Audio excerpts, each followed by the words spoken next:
Dia depan. Bismillah. Assalamualaikum warahmatullahi wabarakatuh.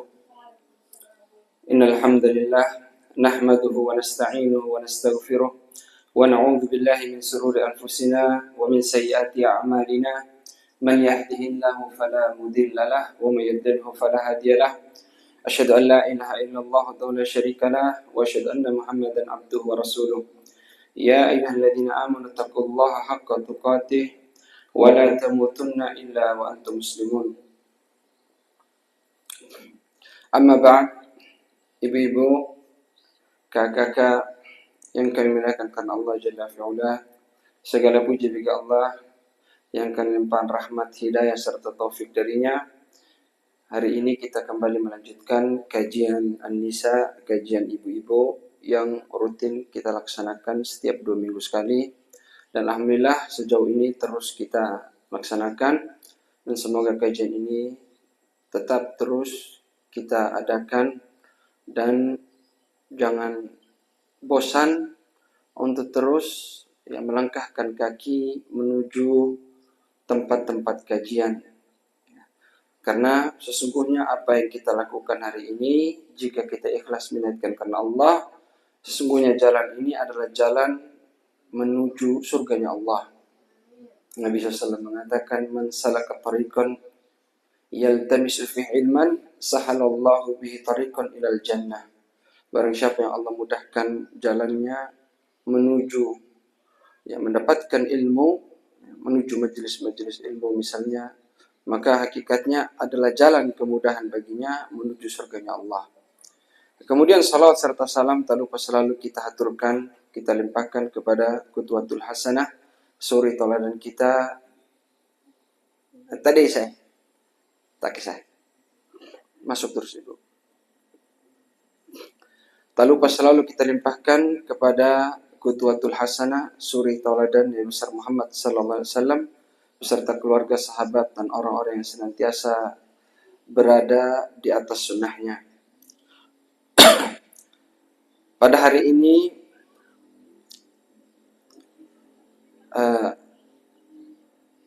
sebenarnya yang mengisi adalah Al-Ustadz Nadir Bamu'alim, karena tadi diminta oleh pihak keluarga.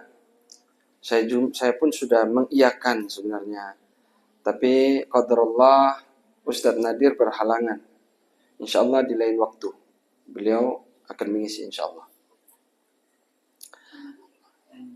Tema kita hari ini yaitu tentang suatu perkataan dari Al-Imam Ibnu Qayyim, perkataan yang sangat indah, perkataan yang syarat dengan makna. Al-Imam Ibnu Qayyim pernah mengatakan,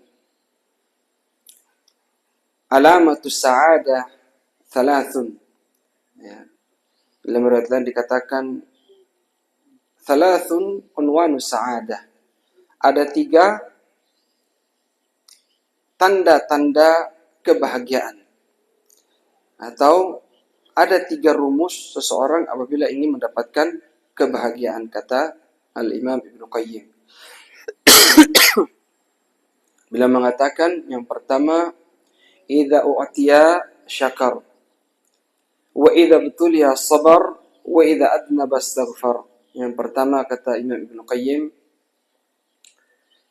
apabila seseorang mendapatkan nikmat, maka dia segera bersyukur kepada Allah. Ini rumus yang pertama untuk kita mendapatkan kebahagiaan di dunia maupun di akhirat. Kemudian yang kedua, kata Ibnu Qayyim, wa idza butuliya sabar. Kalau dia mendapatkan musibah, maka segera dia menyikapinya dengan kesabaran. Wa idza adnaba astaghfar. Kalau dia melakukan dosa, maka segera bertobat kepada Allah. Maka 3 ini merupakan rumus atau tanda-tanda seseorang mendapatkan kebahagiaan di dunia dan di akhirat. Maka perhatikan apakah kita sudah memiliki 3 tanda ini, dan jika belum, maka berusaha kita untuk mendapatkan 3 tanda ini. Yang pertama, kalau dia mendapatkan nikmat, apapun nikmat tersebut, dia senantiasa mensyukuri kepada Allah. Kalau dia mendapatkan musibah, dia bersabar. Kalau dia terjatuh dalam dosa, dia segera bertobat. Yang pertama yaitu bersyukur. Ini kata Imam Ibn Qayyim. Rumus kebahagiaan yang pertama yaitu bersyukur kepada Allah. Asyukru, bersyukur kata Imam Ibn Qayyim, asyukru qaimun ala thalathatil qawaid. Bersyukur itu dibangun di atas 3 pondasi, yang artinya seseorang bisa dikatakan bersyukur apabila 3 poin ini ada pada dirinya. Kata Imam Ibn Qayyim, yang pertama, i'tiraful qalbi bin ni'mah, yaitu pengakuan hati terhadap nikmat yang Allah berikan. Kita mengakui bahwa nikmat yang kita dapatkan ini datangnya dari Allah. Itu yang pertama. Wa mahabbatuhu, dan cinta kita kepada Allah atas nikmat yang diberikan tadi. Kemudian yang kedua, thana'ul lisani 'alal mun'im. Yang kedua, pujian seorang hamba atau kita memuji Allah atas nikmat yang Allah berikan. Setelah kita mengikrarkan dalam hati bahwa nikmat ini dari Allah, lalu kita memuji Allah. Ya, ats-tsana, muji, dengan menyebut alhamdulillah. Ya, dengan kita mengucapkan alhamdulillah. Atau lebih bagus lagi, alhamdulillahilladzi bi ni'matihi tatimmus shalihat. Segala puji bagi Allah yang karena nikmatnya segala kebaikan dapat terlaksana, dapat terwujud. Kita ucapkan hal tersebut. Bahkan disunahkan juga, walaupun kita sedang mengalami kesulitan, kita tetap memuji Allah. Bagaimana ucapannya? Alhamdulillah ala kulli hal. Ya, segala puji bagi Allah di setiap keadaan. Jadi kita terus memuji Allah. Ya. Ini yang kedua. Kemudian yang ketiga, seseorang bisa dikatakan bersyukur dengan syukur yang sempurna. Yang ketiga, isti'malun ni'mati fi ta'atillah. Dia menggunakan nikmat-nikmat tadi, jika itu berbentuk benda, atau dia melaksanakan kenikmatan-kenikmatan tadi, jika itu merupakan kesehatan anggota badan, fi ta'atillah, di dalam taat kepada Allah. Nikmat yang antum dapatkan berupa harta, jangan lupa untuk berbagi, bersedekah walaupun sedikit. Maka itu bentuk rasa syukur kita. Ya, fi ta'atillah. Atau nikmat yang kita dapatkan berupa kesehatan, kita gunakan untuk beribadah. Jangan malas untuk sholat misalnya. Kita gunakan untuk sholat badan kita yang sehat ini. Atau bahkan badan yang sakit kita gunakan untuk ibadah kepada Allah. Atau lisan kita gunakan untuk berzikir. Maka ini adalah bentuk, ya, ketiga rukun seseorang bisa dikatakan bersyukur kepada Allah. Yang pertama, dia mengakui dengan hati, dia mengagungkan Allah dengan lisannya, dia mengucapkan alhamdulillah. Lalu nikmat-nikmat tadi digunakan untuk ketaatan kepada Allah. Maka ini bisa dikatakan seorang itu telah bersyukur kepada Allah. Syukur, ibu-ibu sekalian, merupakan ibadah yang sangat agung. Ya. Syukur merupakan ibadah. Allah Jalla fi'ala berfirman dalam surah Al-Baqarah ayat 172, kalau Ta'ala, ya ayyuhalladzina amanu kulu min thayyibati ma razaqnakum washkuru lillahi in kuntum iyyahu ta'budun. Wahai orang-orang yang beriman, kulu min thayyibati ma razaqnakum. Ya. Makanlah, nikmatilah nikmat-nikmat yang Allah berikan yang baik-baik kepada kalian. Ya. Nikmati rezeki yang Allah berikan yang baik-baik atas kalian. Washkuru lillah. Lalu kemudian bersyukurlah kepada Allah. In kuntum iyyahu ta'budun. Jika kalian memang hanya beribadah hanya kepada Allah. Dalil ini menunjukkan bahwa bersyukur merupakan ibadah yang agung. Ya, bersyukur merupakan bentuk ibadah. Oleh karenanya rasa syukur tidak boleh diberikan kepada selain Allah. Kita dapat rezeki, terus kita meyakini rezeki ini datangnya karena kita misalnya memberikan sesajen kepada suatu berhala, atau Nyi Roro Kidul, atau tempat-tempat syirik lainnya. Maka ini tidak diperbolehkan. Karena rasa syukur hanya diberikan kepada Allah, ya, secara asal, kemudian juga diberikan kepada makhluk melalui perantara tadi. Ya. Kata Rasulullah SAW, la yashkurullah ma la yashkurin nas. Tidak dianggap seseorang itu bersyukur kepada Allah jika dia tidak bersyukur kepada manusia. Maksudnya bagaimana? Kita juga diperintahkan untuk bersyukur kepada orang yang menjadi perantara nikmat tersebut. Ya, misalnya kita mendapatkan hadiah, ada orang memberikan kita hadiah, ya, menolong kita, maka kita wajib untuk bersyukur. Karena wujud syukur kita kepadanya merupakan bentuk syukur kita kepada Allah. Kata Nabi SAW, la yashkurullah man la yashkurin nas. Tidak dianggap seorang itu bersyukur kepada Allah jika dia tidak bersyukur kepada manusia. Dan merupakan sunnah Rasul SAW. Nabi SAW mengatakan, man ahsana ilaika ma'rufan fakafi'uh. Barang siapa yang berbuat baik kepadamu, maka balaslah kebaikan tersebut. In lam tajid, kalau kamu tidak mampu, ya, orang ada kasih kita, tetangga kasih kita, misalnya kuah ikan, ya, kuah ikan dengan ikannya sekalian, bukan cuma kuahnya saja misalnya. Nah, kita tidak bisa balas. Yang pertama kita lakukan, kita balas kebaikan tadi. Ya, kata Nabi SAW, man sona ilaihi ma'rufan fakafi'uh. Barang siapa berbuat kebaikan, maka balas kebaikan tadi. Maka yang seyogianya kita salin kuah ikan tadi, piringnya kita cuci, kita taruh juga makanan lain, kita kasih ke orang tersebut. Itu pada asalnya. Ya, sebagaimana sunnahnya Nabi. Balas kebaikan. Fa'in lam tajid, kalau kita tidak punya sesuatu untuk kita berikan di rumah, kata Nabi SAW, man sona ilaihi ma'rufan faqala jazakallahu khairan. Barang siapa yang orang berbuat baik kepadanya, lalu dia bilang, jazakallahu khairan. Kalau yang perempuan, jazakillahu khairan. Ya, kalau ibu-ibu bukan jazakallah, tapi jazakillah. Ya, jazakillahu khairan. Dia bilang gitu, maka kata Nabi SAW, faqad ablagh fi thana. Maka dia sudah melakukan, sudah membalas kebaikan tadi dengan sempurna. Ya, kalau dia bilang jazakillahu khairan, maka walaupun dia tidak kasih balasan, kata Nabi, dia sudah membalas dengan sesuatu yang banyak. Kenapa? Karena dia doakan orang tadi. Semoga Allah membalas dengan kebaikan yang banyak. Luar biasa.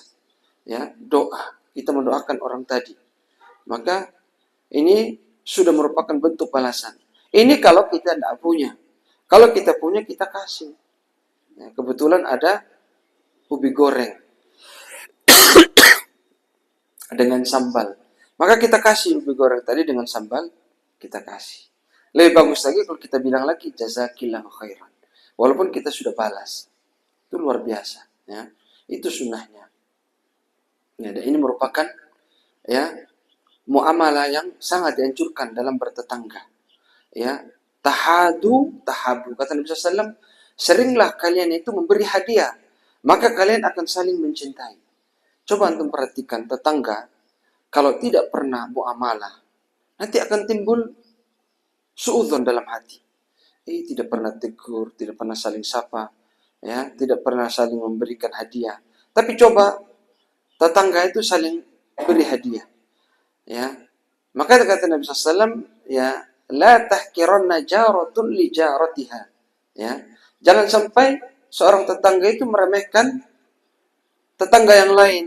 Maksudnya apa? Tidak memberikan hadiah, walau firsinasyad. Kata Nabi SAW, walaupun kaki kambing. Ya, kaki kambing. Maksudnya apa? Kita itu jangan anggap sepele apapun yang ada dalam rumah kita. Kita masak sayur kelor. Kita mau kasih sayur kelor, kita tidak enak. Tetangga, cuma sayur kelor. Jangan. Kata Nabi SAW, walaupun kaki kambing. Anda perlu perhatikan, orang Arab tidak suka makan kaki kambing. Kebiasaan orang Arab, hal-hal yang murah itu dibuang. perut kambing, isi perut kambing dibuang. Ya, kaki kambing itu tidak dimakan.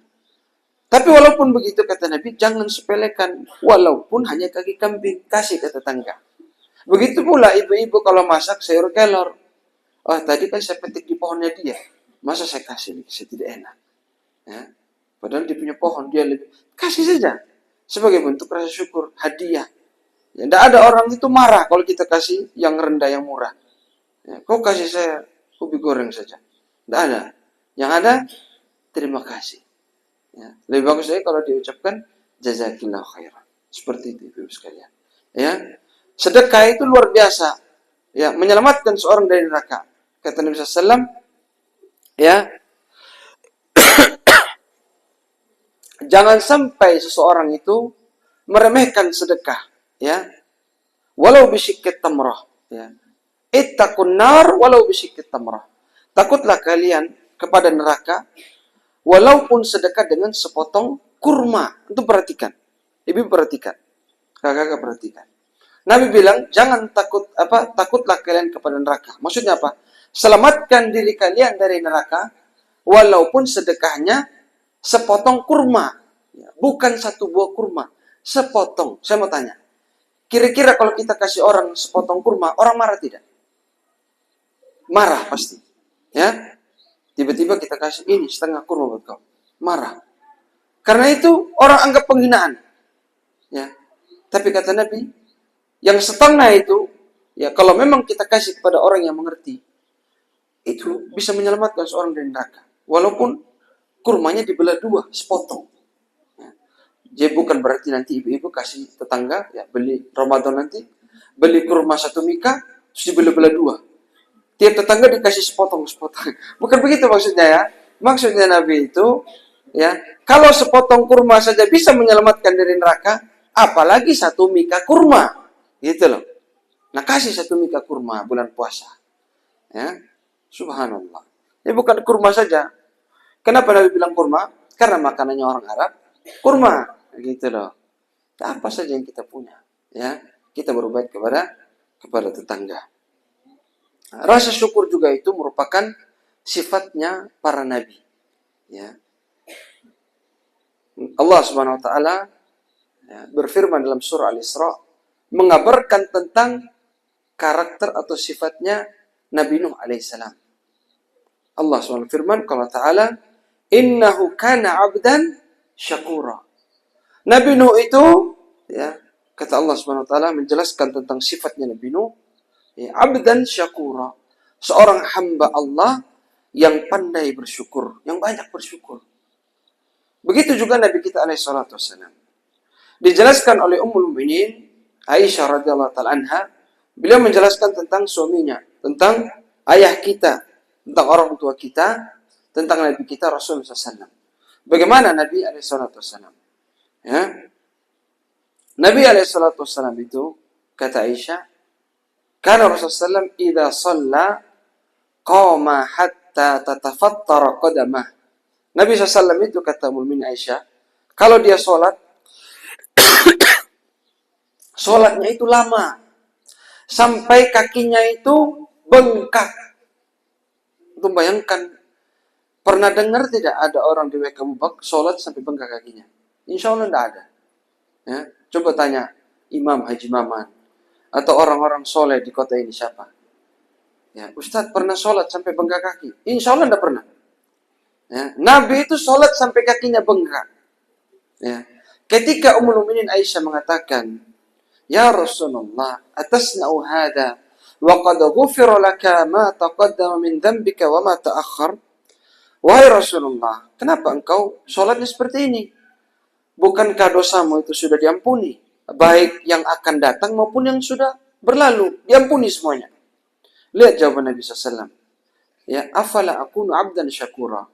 Ya. Bukankah sebaiknya aku menjadi hamba yang bersyukur? Jadi begitu seorang hamba. Ketika ditambahkan nikmat, semakin tambah syukurnya. Ditambah nikmat, semakin tambah syukurnya. Bukan ditambah nikmat, semakin lupa diri, semakin tidak tahu diri. Ya, naudzubillah min dzalik. Ya, terus kita itu bersyukur kepada Allah Subhanahu wa taala. Ya.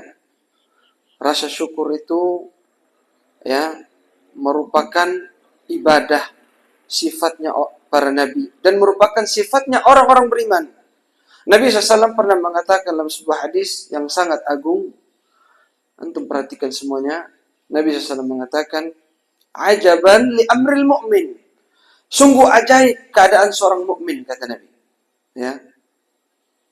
Walaysa dzalika li ahadin illa lil mu'min.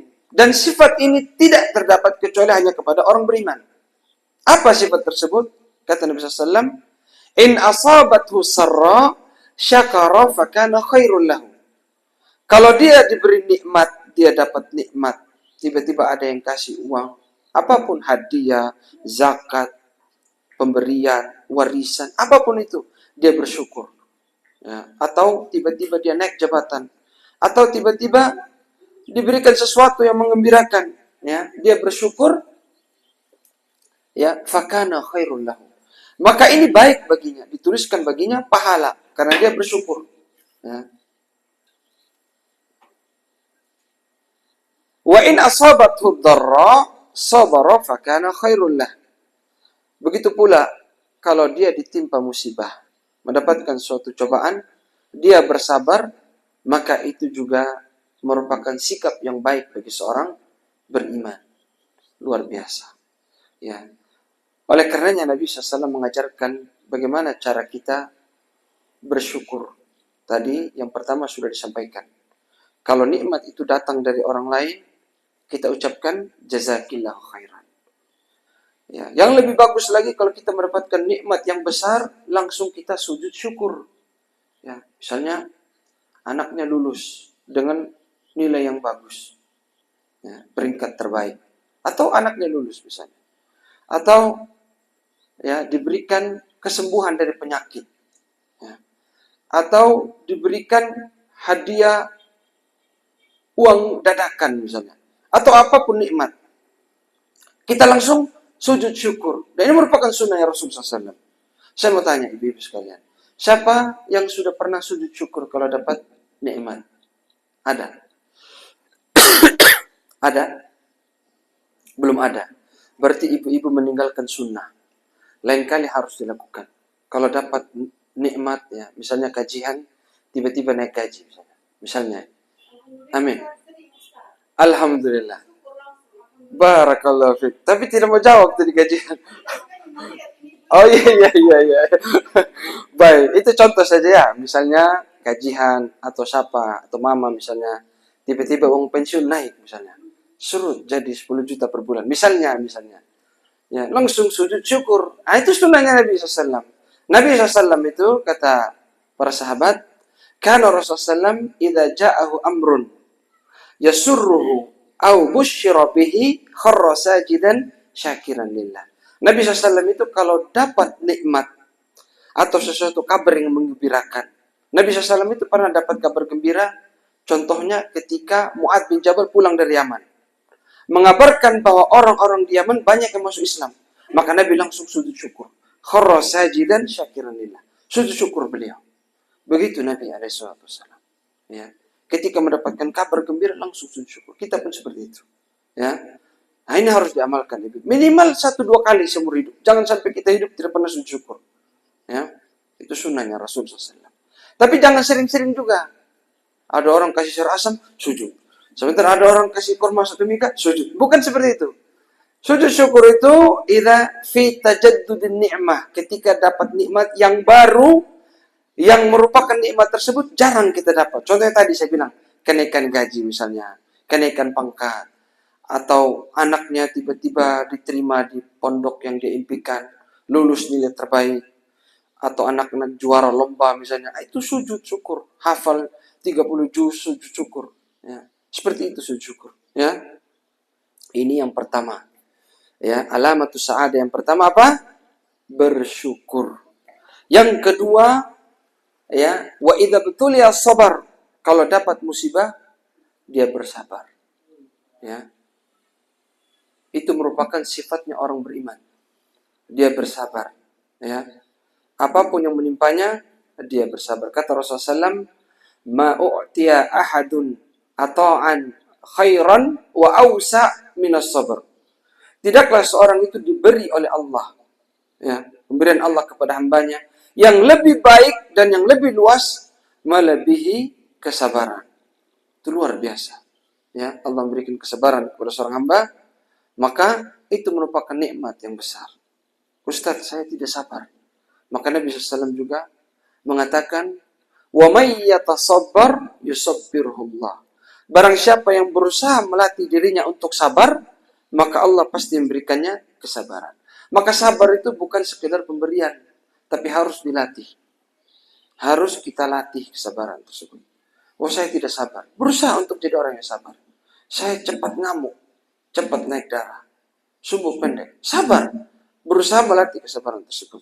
Ya, melalui hal-hal yang kecil sehari. Ya. Dan sabar itu ada 3. Sabar ketika ditimpa musibah. Sabar ketika sabar di dalam menjalankan ketaatan kepada Allah. Ya, tiap hari harus sholat 5 waktu. Sabar. Sabar di dalam taat kepada Allah. Ya. Ya. Sabar ketika ditimpa musibah. Ya. Kemudian sabar apa lagi? Coba siapa yang tahu? Sabar ada 3. Sabar ketika ditimpa musibah. Sabar di dalam ketaatan kepada Allah. Ada satu lagi sabar. Siapa yang tahu? Nanti minggu depan tidak dapat hadiah.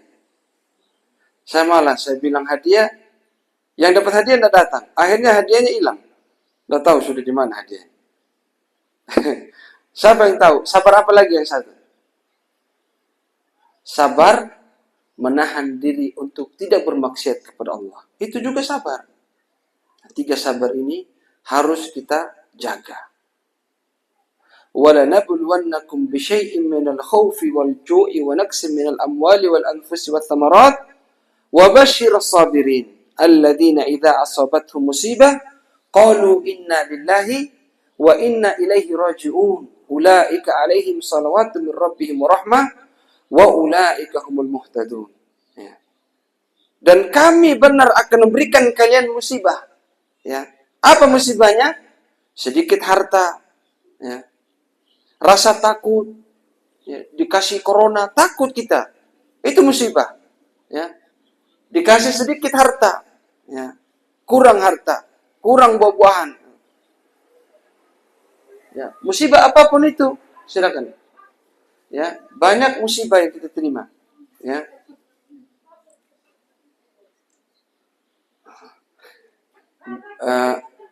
Siapa penulis? Tidak ada karpet lagi.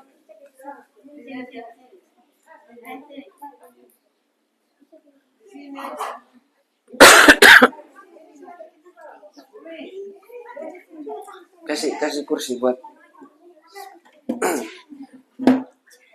Aduh, maaf.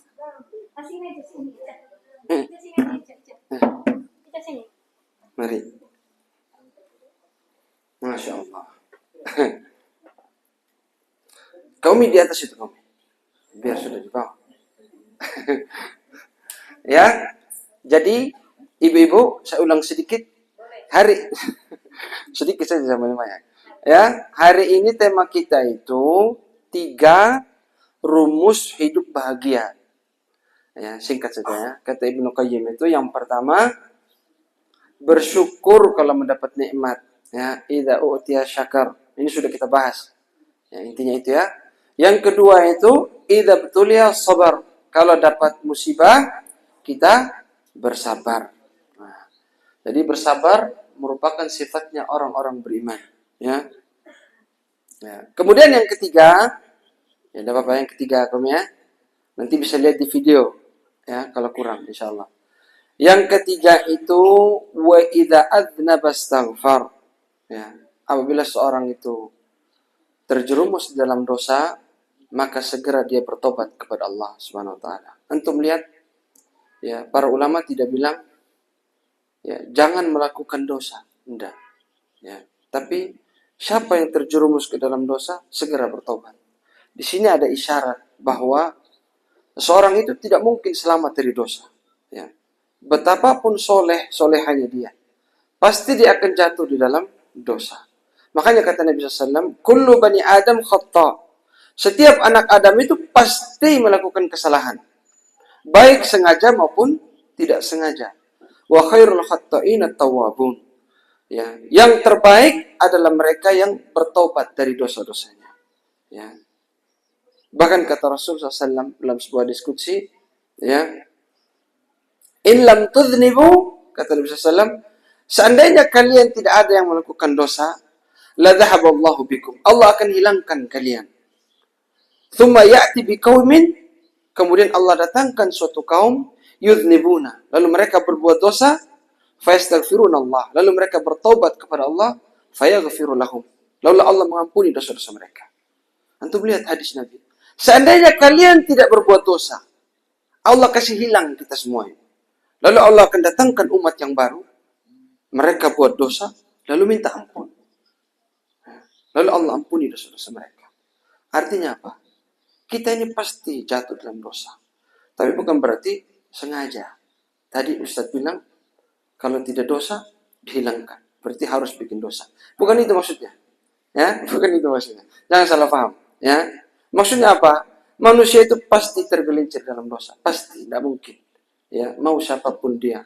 Mau habib, mau kiai, mau ustadzah. Ya, siapapun dia. Pasti dia akan terjadi dalam dosa. Tapi yang terpenting, sikap kita ketika terjatuh dalam dosa, yaitu kita segera bertobat kepada Allah. Ya, mohon kepada Allah. Ya ayyuhalladzina amanu tubu ilallah taubatan nasuha. Ya. Tubu ilallahi taubatan nasuha. Kata Allah Subhanahu wa taala, wahai orang beriman, bertobatlah kepada Allah dengan taubatan nasuha. Ya. Saya kira lebih bagus kita berpanjang lebar di tanya jawab. Karena tadi ya, abang Muhlis bilang banyak ibu-ibu yang mau bertanya. Ya. Maka kita buka sesi tanya jawab saja. Di luar tema tidak apa-apa. Ya. Mau masalah sholat, masalah puasa, tidak apa-apa. Ya. Bismillah. Ya. Yang tidak tanya, saya yang tanya sama beliau nanti. Berarti setiap orang harus ada pertanyaan. Karena kalau tidak tanya, saya yang tanya. Wih, bahaya. Harus tanya. Ibu karang-karang pertanyaan nanti. Ya, silakan. Kaumi. Pengantin baru mungkin.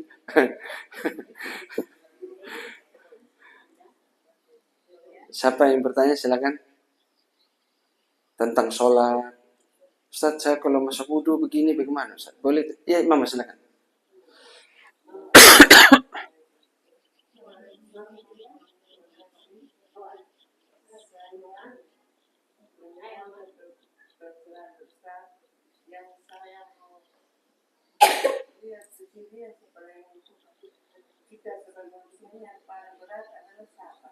Sapa. Sabar. Sabar ya. Bisa.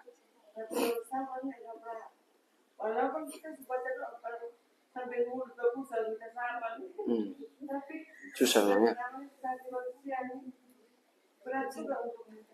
Sabar. Baik, barakallahu fiik. Bagus pertanyaan ibu ini, bagus. Dan pertanyaan ibu ini tidak salah. Karena Nabi SAW sudah mengabarkan hal tersebut. Kalau Rasulullah SAW, as-salatu nurun, was-sadaqatu burhan, was-sabru diya. Kata Nabi SAW, salat itu cahaya. Ya, cahaya. Makanya orang kalau tidak salat itu gelap mukanya. Katanya begitu. Ya, katanya. Ya. Was-sadaqatu burhan. Sedekah itu bukti keimanan. Nah ini yang pertanyaan ibu tadi. Was-sabru diya. Sabar itu sinar matahari, kata Nabi. Apa sinar matahari? Sinar matahari itu panas. Ya. Maka beda. Allah mensifati sholat dengan nur. Ya, nur cahaya. Cahaya dengan dia itu berbeda. Tapi ketika Rasulullah SAW mensifati sabar dengan kalimat dia, ya, daw'us syams, cahaya matahari. Kenapa? Matahari itu panas. Coba siang-siang nanti, jangan di musim hujan, musim panas. Sekali-sekali ibu-ibu mau membuktikan hadis Nabi. Berdiri jam 12 sampai jam 2 saja. Insya Allah pingsan. Karena panas. Ya, apalagi di daerah yang memang panas. Itu Nabi mengabarkan bahwa sabar itu memang panas. Susah untuk digenggam. Susah untuk kita miliki.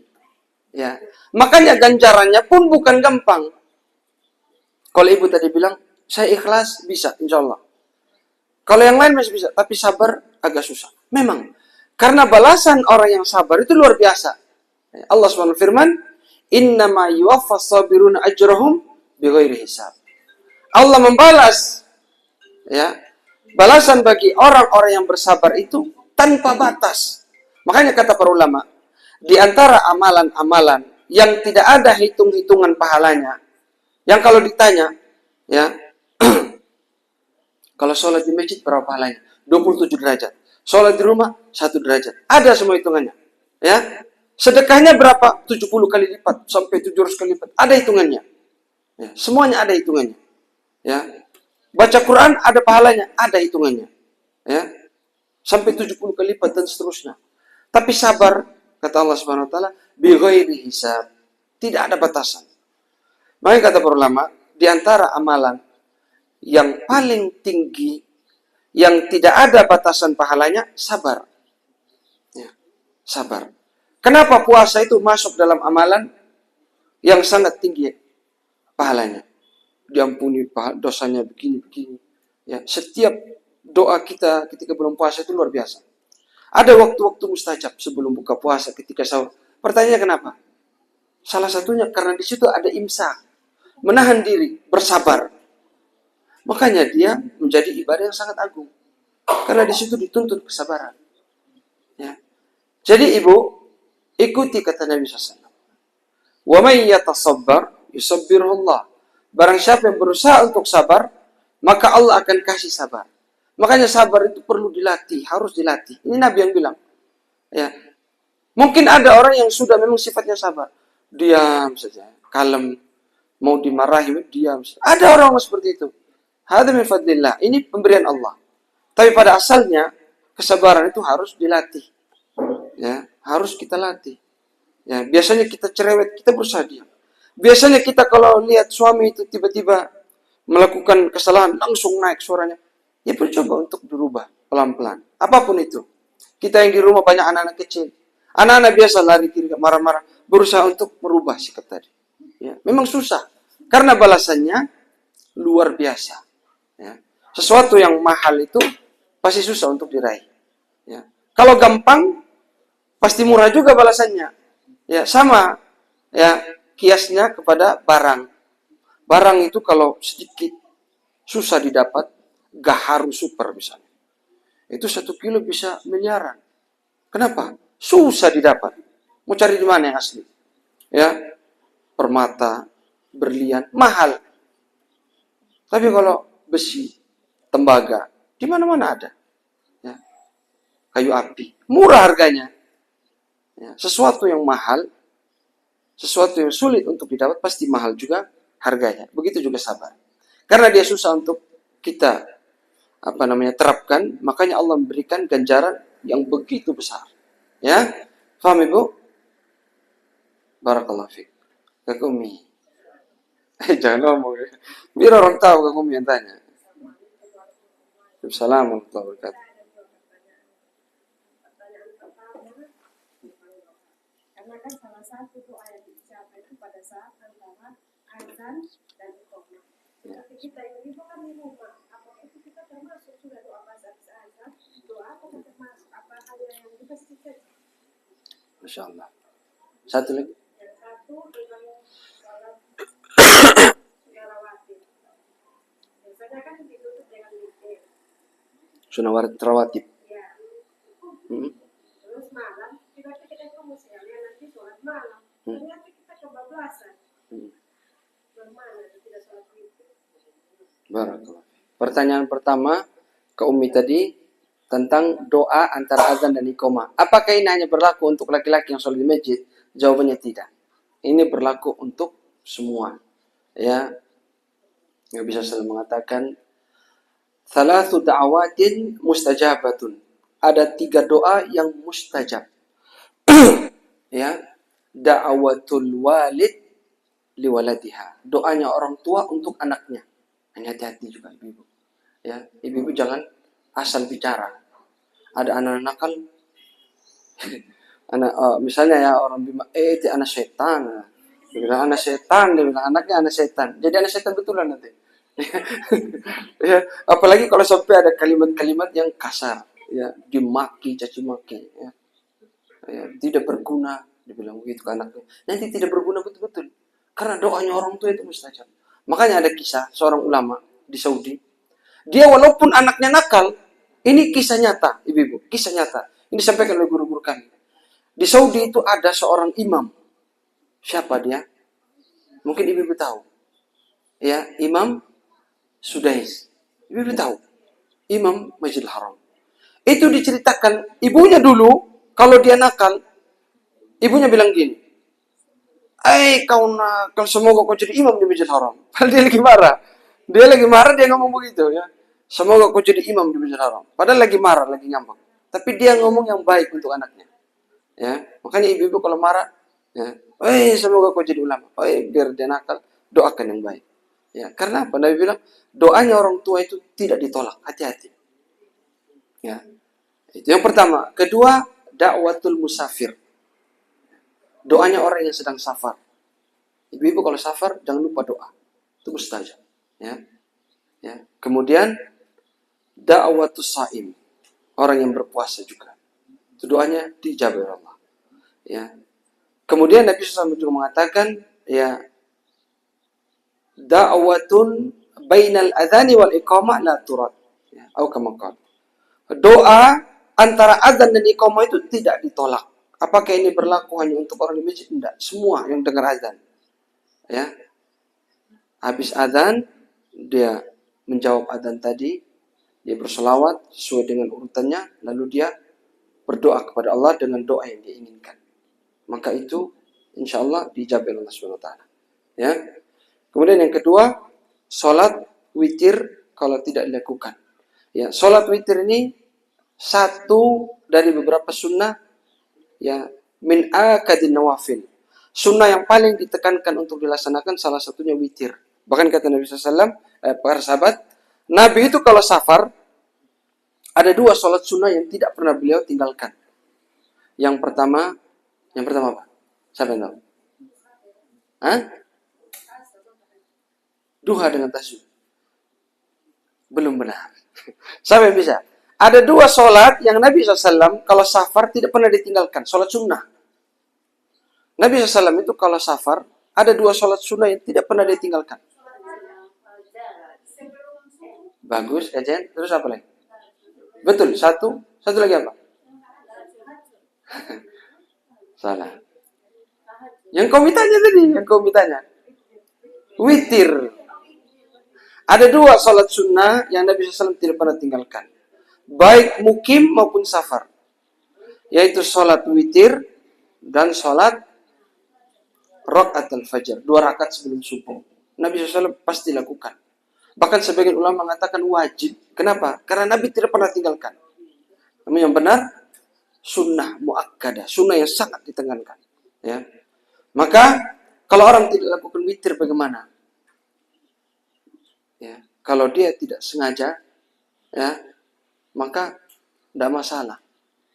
Tapi misalnya kaum umi biasa sholat tahajud, ya, misalnya 11 rakaat, ya, kalau malam, 8 rakaat tahajudnya, 3-nya witir misalnya kaum umi, misalnya, tiba-tiba ketiduran, Bang Helmi tidak bisa bangun, misalnya, bangun sudah sholat subuh, aduh saya lupa tadi malam, bagaimana? Sunnahnya diqadha. Boleh diqadha. Tapi qadhanya harus genap. Berapa? 12 rakaat. Tidak boleh 11. Kenapa? Ya, karena itulah sunnah yang diajarkan Nabi. Kalau malam, ganjil, witir. Tapi kalau dia mau qadha, ya. Tapi ini, ya, kata para ulama, untuk orang yang biasa melakukan, tiba-tiba ketiduran. Misalnya dia tiap hari sering sholat tahajud, sholat witir. Tiba-tiba ketiduran, boleh dia qadha ketika siang hari. Boleh dia qadha. Tapi jumlahnya harus genap. Itu pada jam berapa?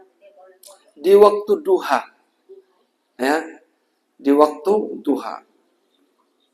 Yang penting qabla zawal. Sebelum zawal. Sebelum tergelincir matahari. Ya. Paham ya? Setelah duha atau sebelum? Kalau dia biasa sholat duha, dia sholat duha dulu baru dia qada. Ya, boleh. Misalnya laki-laki, Bang Helmi, misalnya Bang Mulis di masjid, ya, sholat dulu duha, terus dia qada. Ini orang yang biasa sholat malam, ya, biasa, ya, maka dia boleh mengqada. Sebagian orang mengatakan demikian, ya, kamu ya. Tapi kalau lupa ya sudah, tidak apa-apa. Besok lagi sholat tidak apa-apa, ya. Tidak qada juga tidak apa-apa. Dia cuman sunnah, tidak wajib, ya. Kecuali sesuatu yang wajib maka harus diganti. Ya, ada lagi Ibu? Kajian.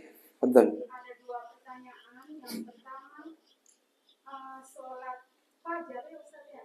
Rakaat al-fajr. Iya. Dengan sholat duha mana yang lebih bagus?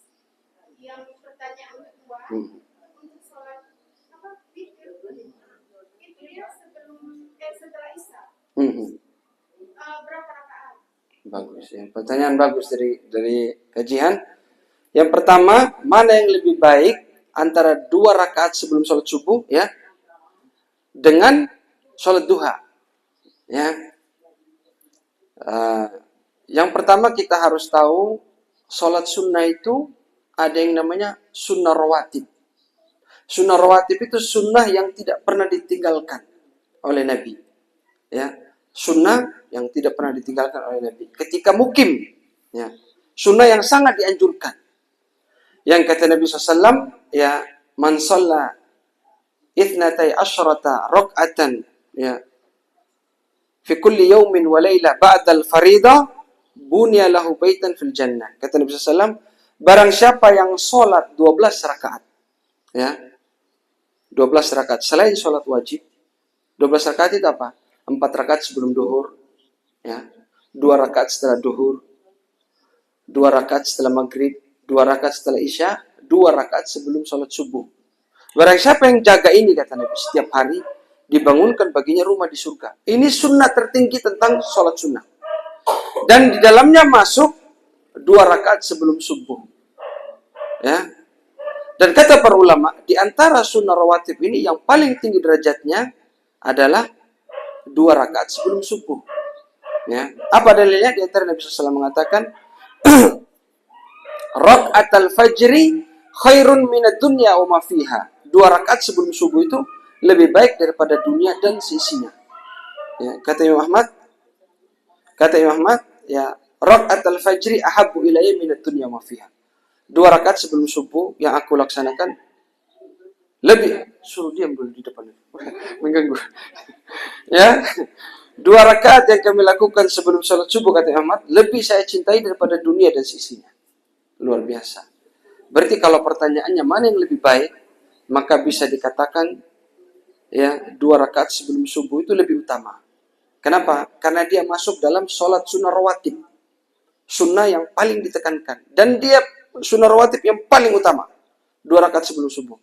Bahkan Nabi SAW itu pernah satu kali beliau lambat bangun, ya, lambat bangun sholat subuh, ya, sudah jam berapa, sudah matahari terbit, bangun. Qadarullah. Beliau bukan langsung sholat subuh, sholat 2 rakaat dulu. 2 rakaat sebelum subuh, baru beliau sholat subuh.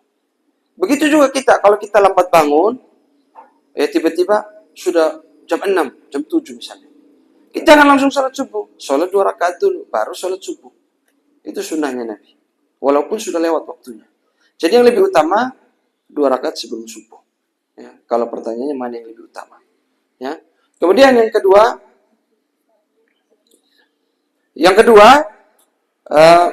sholat witir berapa jumlahnya? Ya, dalam sunnah itu, ya, witir itu artinya ganjil, ya, ganjil. Bisa 1, bisa 3, bisa 5, bisa 7, bisa 9, bisa 11. Ya. Paham ya? Itu witir. Nanti ada sunnah-sunnahnya.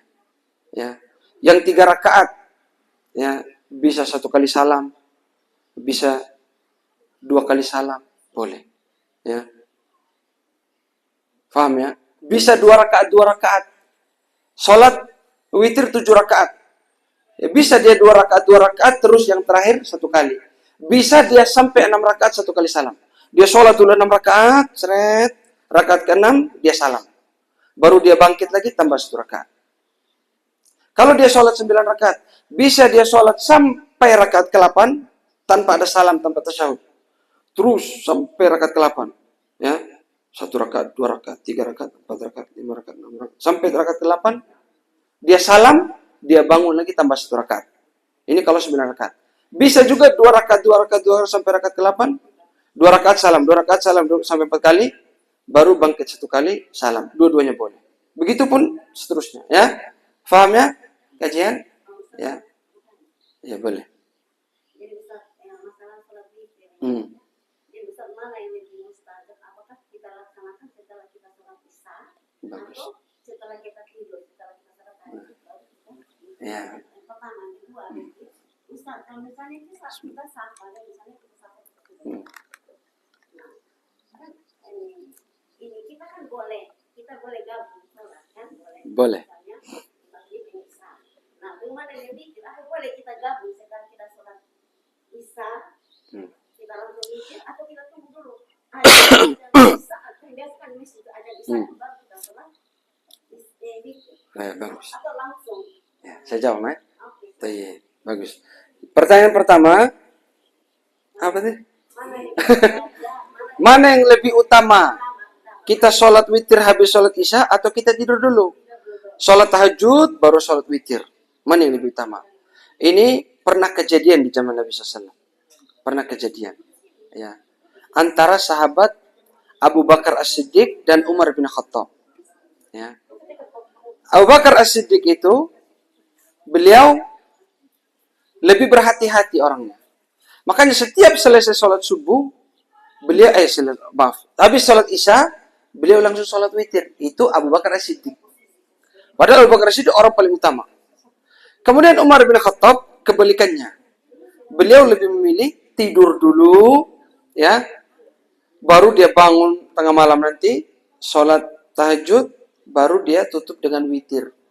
Nabi bilang, dua-duanya bagus. Tergantung kemampuan orang tersebut. Kalau kita yakin, kita ini orangnya biasa bangun malam, sudah pasti, insya Allah tiap hari pasti bangun malam. Tidak ada masalah, kalau bangun malam itu saya kuat, insya Allah tidak ada masalah. Maka yang lebih bagus, dia sholat witirnya nanti setelah sholat tahajud. Tapi kalau dia ragu dengan dirinya, kadang bangun, kadang tidak.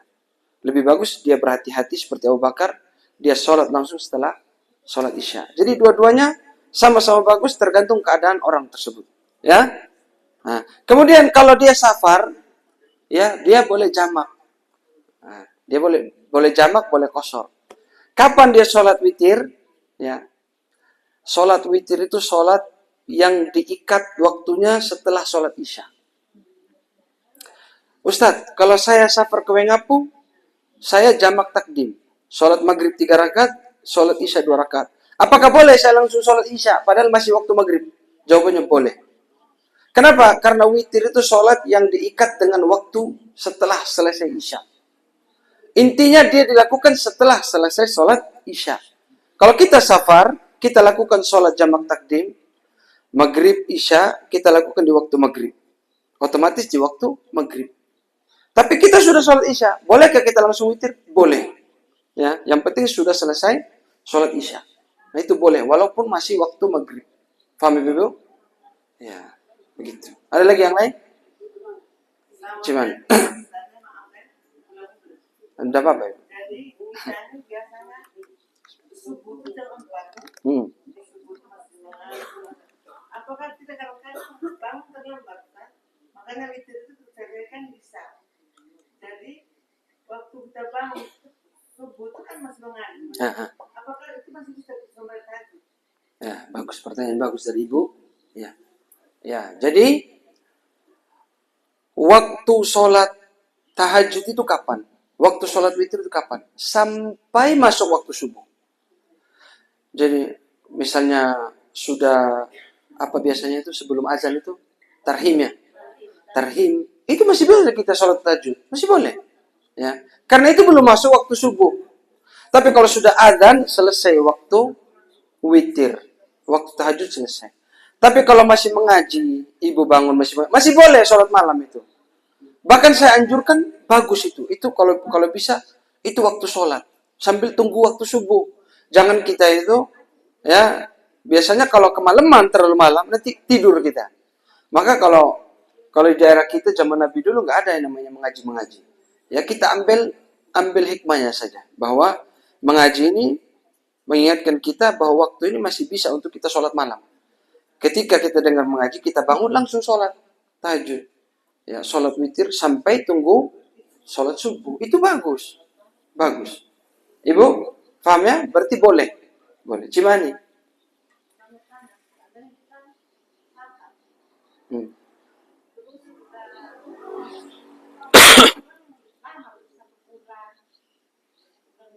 Safar 1 bulan. 1 bulan lebih. Oh, boleh. Jadi Cimani ini tanya terkait dengan waktu. Kapan waktu batas lama seorang itu dikatakan musafir, begitu ya? Apakah sebulan, seminggu, begitu ya? Kurang lebih ya? Nah, ini juga terjadi khilaf para ulama. Namun yang paling hati-hati, kita ambil madhab Syafi'i. Ya, madhab Syafi'i atau madhab sebagian ulama Hanabilah. 4 hari.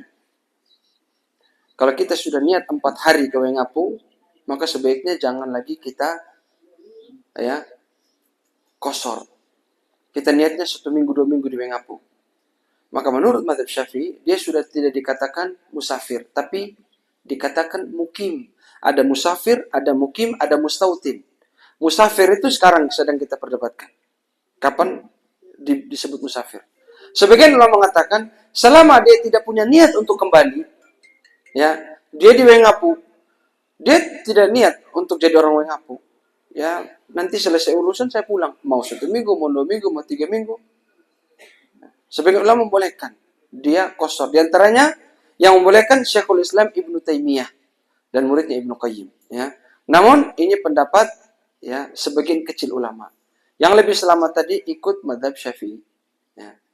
4 hari kalau sudah niat 4 hari, ya 5 hari di tempat di Wengapu. Kalau bisa jangan lagi kita kosor. Kalau 2 hari 3 hari masih boleh. Ini yang selamat. Ya, meskipun saya katakan tadi terjadi khilaf antar ulama. Ya, banyak sekali perselisihan dalam masalah ini. Tapi ini yang paling hati-hati saya sampaikan. Ya, mazhab Syafi'i. Kalau sudah niat lebih dari 4 hari sebaiknya jangan dikosor lagi. Ini yang lebih selamat, ya. Ya. Jelas Cimani? Ya. Ada lagi? Siapa? Tadi ini Ibu Nona mau tanya tadi sana. Ibu Nona. Tadi Ibu Nona, Mam bilang Ibu Nona mau tanya. Ya?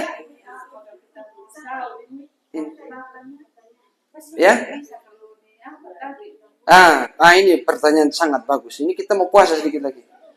Ya, bagaimana Ustadz? Waktu imsak. Katanya imsak di masjid ya.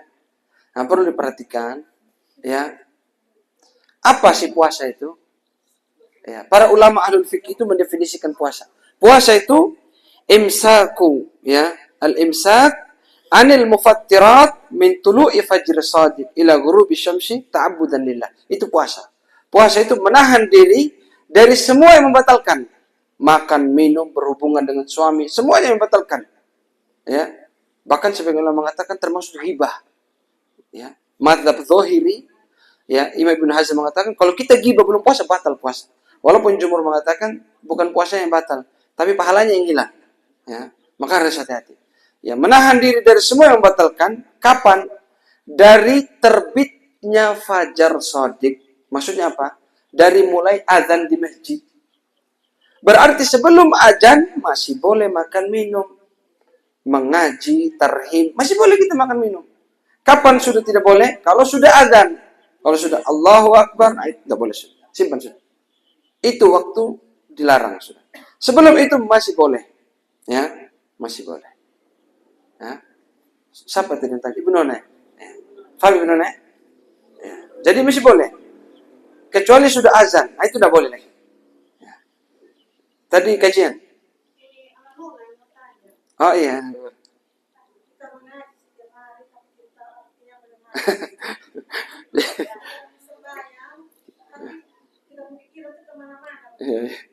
Kita mengaji tidak tahu artinya.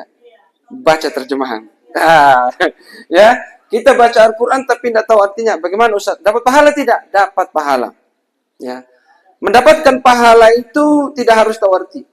Ya. Man qara'a harfan min kitabillah falahu bihi hasanah. Barang siapa yang mengucapkan satu huruf di Al-Quran, maka dia dapat satu pahala. Wal hasanatu bi asyri amsalihah. Satu pahala dilipatkan menjadi 10 kali lipat. Ya. La aqulu alif lamun harfun. Kata Nabi, aku tidak bilang alif lam mim itu satu huruf. Walakin alifun harfun, walamun harfun, wa mimun harfun. Kalau kita bilang alif lam mim, kita dapat berapa pahala? Siapa yang tahu? Sudah berapa pahala?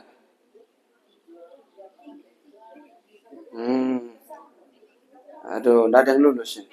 Lihat Nabi bilang tadi. Lihat Nabi bilang. Iya, lihat Nabi bilang ya. Dengar Nabi bilang ya. Ya. Man qara'a harfan min kitabillah, barang siapa yang baca satu huruf dari Al-Quran, falahu bihi hasanah, dia dapat satu pahala. Wal hasanatu bi asyri amsalihah, satu pahala dilipatkan 10. Kalau dia bilang alif lam mim, berapa pahala? 30 pahala. Bayangkan dia baca satu lembar saja surat Al-Baqarah, berapa pahala yang dia dapat? Makanya kita kalau mau semangat, nanti di rumah hitung pahala itu. Kita baca satu muka itu, kita hitung berapa huruf. Tidak, ini supaya semangat saja, motivasi. Bukan berarti hitung tiap hari, tidak. Supaya ibu-ibu itu semangat baca Quran. Wih, berarti ini hari saya baca satu lembar ini sudah sekian ratus pahala yang saya dapat.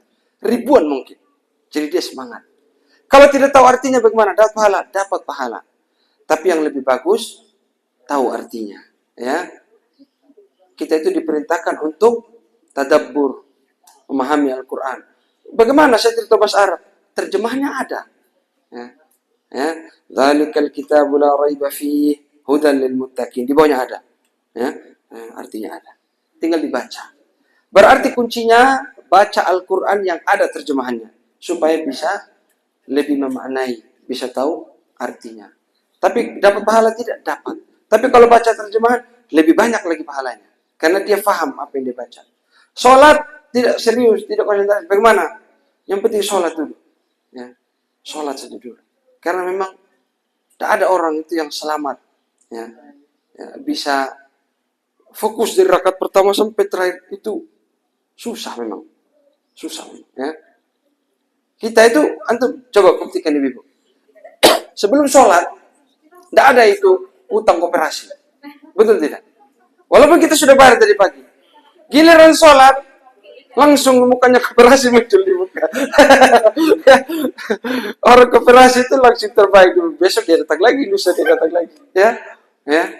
Itu memang fitrahnya sudah susah, tidak ada yang selamat. Ya, makanya para ulama itu berbeda pendapat. Khusyuk dalam sholat itu bagaimana hukumnya? Apakah wajib atau sunnah? Jumhur ulama mengatakan sunnah. Kenapa? Kenapa kira-kira saya mau tanya? Kenapa jumhur ulama mengatakan khusyuk dalam sholat itu sunnah, tidak wajib? Saya bisa jawab.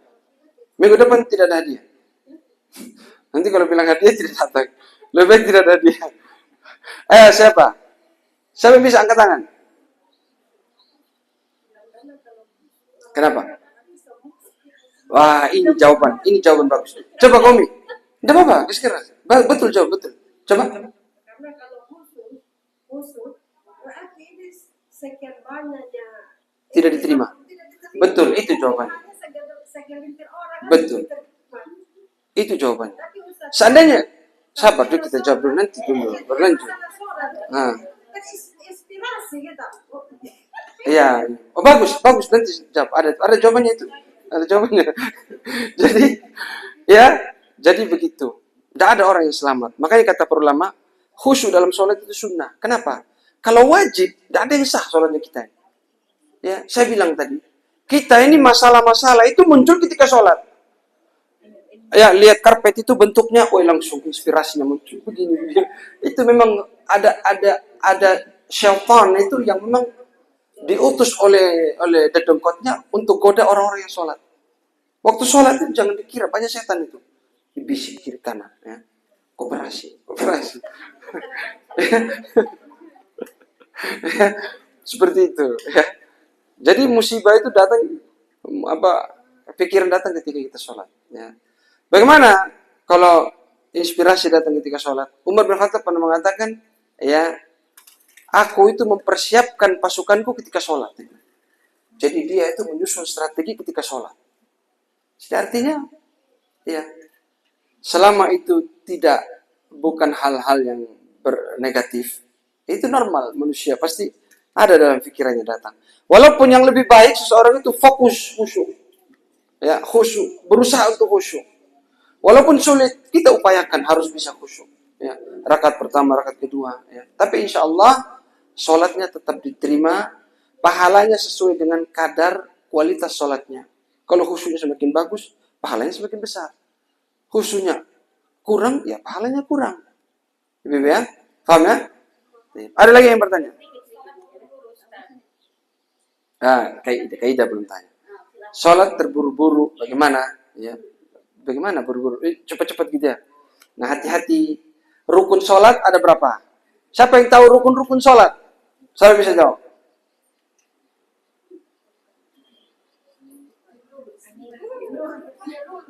Saya mau bilang hadiah ini, coba ada yang mau kasih hadiah, jangan saya lagi kasih hadiah. Ya, siapa yang tahu rukun sholat? Sebut saja beberapa rukun sholat. Rukun 5. Sebutkan. Tidak apa-apa, mau 3 juga sebutkan. Kaidah berapa? Rukun sholat apa aja? Niat. Terus apa lagi? Tidak apa-apa kita, walaupun niatnya tidak ada pembahasan. Niat. Takbir. Takbir apa? Iya, takbir itu Allahu Akbar. Takbir apa? Takbir apa? Takbiratul ihram. Nah, apa lagi? Ayo. Kamila. Surat Al-Fatihah, betul kaidah. Padahal salah kaidah, tidak begitu. Tidak apa-apa. Apa lagi kaidah? Apa lagi? Ya, surat Al-Fatihah itu rukun. Apa lagi? Ruku, sujud itu rukun. Ya. Termaksud rukun itu apa? Yang tadi itu apa? Tumak nina. Ya. Makanya jangan buru-buru. Tumak nina itu apa tumak nina? As-sukun baina harakatain. Kata para ulama, tumak nina itu tenang sejenak di antara dua gerakan, Ketika dia ruku, dia bangun. Nah, di antara ruku dengan sujud ini, dengan i'tidal ini, dia harus tunggu sedikit, jangan buru-buru. Begitupun sujud, tunggu sedikit, jangan habis langsung, jangan tunggu sedikit, ya. Tenang, kan dia merupakan rukun, ya. Sholat itu kalau tidak tumanina itu seperti orang yang tidak sholat. Ya, antum lihat nanti bulan Ramadan ada nanti tarawih 5 menit, 3 menit, 1 menit, itu bukan sholat. Itu bukan sholat. Ya, itu penghinaan terhadap agama. Penghinaan terhadap agama. Ya, sholat itu harus tenang. Ya. Apa yang mau dikejar? Ya, oh mama. Ya.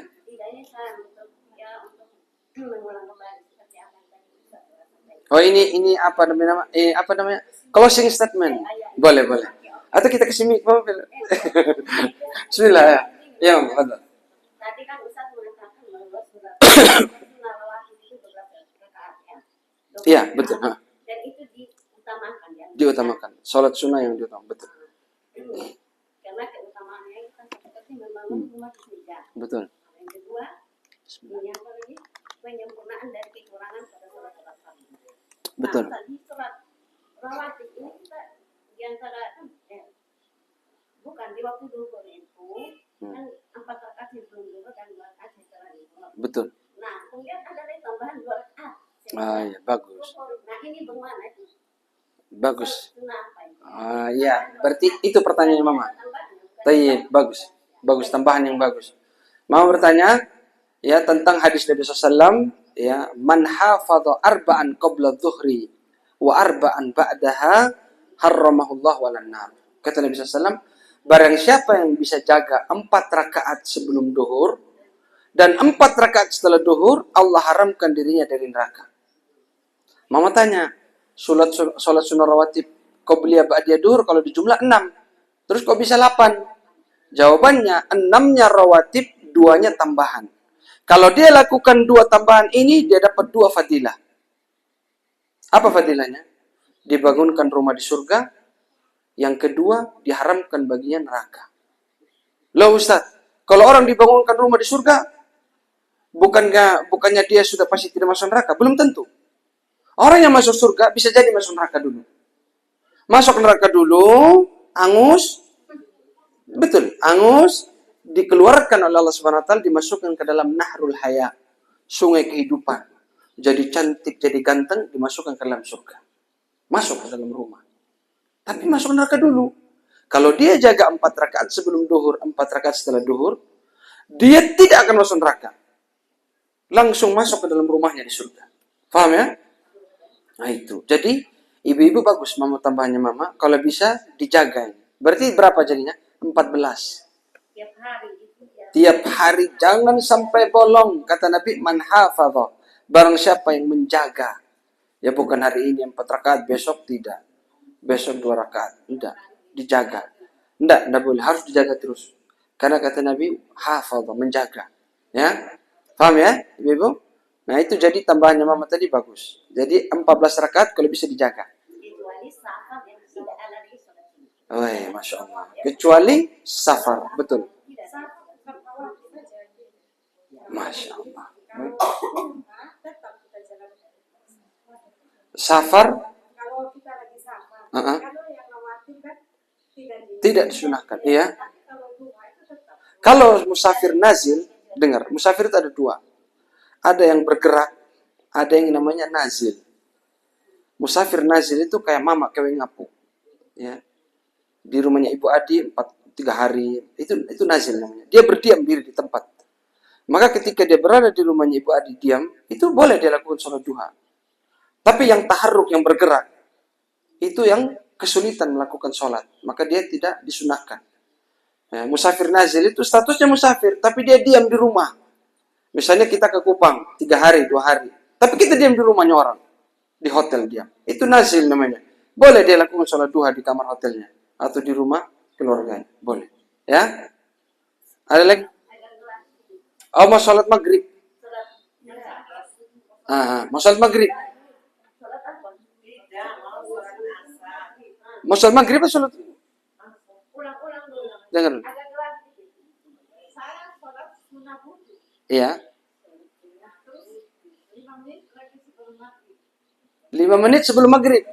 Lagi mana? Maghrib ini. Ya, bagus. Pertanyaannya 5 menit ya sebelum maghrib ya. 5 menit sebelum maghrib. 5 menit sebelum maghrib itu matahari sudah di mana posisinya? Sudah gelap itu ya? Belum ya? Ya. Kalau kita wudhu, terus kita mau sholat maghrib, ya, sebaiknya jangan dilakukan sudah mepet mau maghrib, jangan. Takutnya itu waktu terlarang, ya, Cimani, ya. Apakah boleh sholat sunnah wudhu? Boleh, ya. Misalnya sudah masuk waktu maghrib, sudah azan. Nah itu boleh, Cimani, ya. Sholatnya niat digabung boleh. Niatnya digabung. Habis sambil wudhu, niatnya sholat sunnah wudhu. Ya. Terus, misalnya yang laki-laki di masjid, dia gabung niatnya tadi dengan tahiyatul masjid. Ya. Kalau ibu-ibu, sunnah mutlak.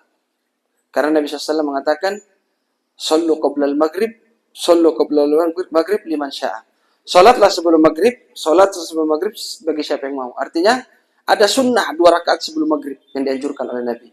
Jadi dia niatkan tadi, ya, sunnah wudhu dengan sunnah tadi, ya, sholat sunnah 2 rakaat sebelum maghrib. Tapi bukan rawatib ini, bukan, ya, beda. Tidak ada rawatib qobliyah maghrib, tidak ada. Tapi ada sunnahnya 2 rakaat sebelum maghrib, ya. Jadi ibu sebelum sholat maghrib, sholat dulu 2 rakaat sunnah tadi. Tadi kan dibilang pada asar itu kan Waktu terlarang. itu batasnya sampai kapan? Karena ini katanya kan ada lagi sholat sunnah sebelum maghrib. Ya, bagus. Pertanyaan ini Kanisa bagus sekali. Jadi yang dimaksud dengan sholat sunnah sebelum maghrib itu ketika masuk waktu maghrib. Paham ya? Setelah adzan Ibu-ibu ada azan, ibu-ibu jangan sholat maghrib dulu. Sholat sunnah 2 rakaat dulu. Baru sholat maghrib. Itu ada sunnahnya. Ada sunnahnya dari Nabi. Ya. Sunnah apa namanya? Ini bukan rawatib, perlu diperhatikan.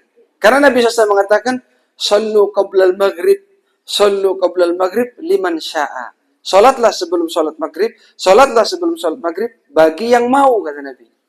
Makanya derajatnya lebih rendah dari sunnah rawatib. Ya. Ya. Ya, ibu paham ya? Intinya ada salat sunnah sebelum salat maghrib. Boleh. Ya, boleh salat. Ya. Niatnya bagaimana? Contohnya tadi Cimani bilang, saya habis ambil air wudhu. Boleh dia niat tahiyat sunnah wudhu misalnya. Terus niat mutlak tadi, karena ada perintah dari Nabi. Ya, boleh dia gabung niatnya tadi. Dia niatkan sunnah wudhu, dia niatkan juga karena ada perintah khusus dari Nabi. Sebelum maghrib sholat 2 rakaat. Dia gabungkan niat tadi. Itu boleh. Paham ya? Ya. Ada lagi? Kamu bilang tidak ada lagi. Sekarang saya tanya, siapa yang bisa jawab tadi Ibnu Qayyim bilang 3 rumus kebahagiaan? Siapa bisa jawab? Ada 3 rumus kebahagiaan. Siapa bisa jawab? Siapa yang kata? Kak Kanisa, silakan.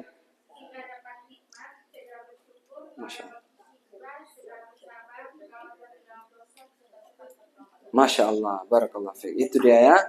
Jadi alhamdulillah berarti memahami apa yang disampaikan. Kita tutup dengan doa kafaratul majlis. Subhanakallahumma bihamdika asyhadu an la ilaha illa anta astaghfiruka wa atubu ilaik. Assalamualaikum warahmatullahi wabarakatuh.